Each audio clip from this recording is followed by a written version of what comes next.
எங்கள் வீட்டுக்கு பக்கத்துலேயே ஒரு விநாயகர் கோயில் இருக்குது. லாஸ்ட் இயர் தான் கும்பாபிஷேகம் பண்ணாங்க. அப்போ தான் நாங்களும் வீடு கட்டிகிட்டே இருந்தோம்.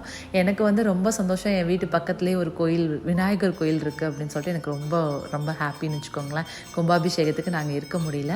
இன்றைக்கி ஈவினிங் பூஜை இருக்குதுன்னு சொன்னாங்க. ஸோ பசங்களை கூப்பிட்டு நான் கிளம்பிட்டேன்.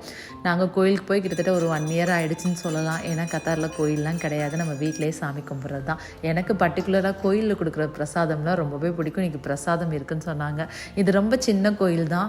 முருகன், அம்மன், அப்புறம் வந்து வலம்புரி விநாயகர் வச்சுருக்காங்க. ஸோ அங்கே பூஜையெல்லாம் பண்ணி முடிச்சுட்டு பிரசாதமும் கொடுத்துருந்தாங்க. கொஞ்சம் சக்கரை பொங்கல், அப்புறம் வெண்பொங்கல், அது கூட வந்து கொஞ்சம் பஞ்சாமிர்தம் மாதிரி பண்ணி கொடுத்துருந்தாங்க. பசங்களுக்கு இதெல்லாம் ரொம்ப புதுசாக இருக்குது.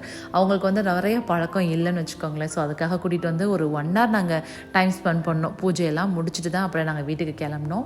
எனக்கு வந்து ஒரு பிரசாத தட்டு மாதிரி கொடுத்துருந்தாங்க, கும்பாபிஷேகத்துக்கு வரல அப்படின்னு. அதில் பழங்கள்லாம் வச்சு சாமியோட இதெல்லாம் கொடுத்துருந்தாங்க. எனக்கு ரொம்ப சந்தோஷமாக இருந்தது.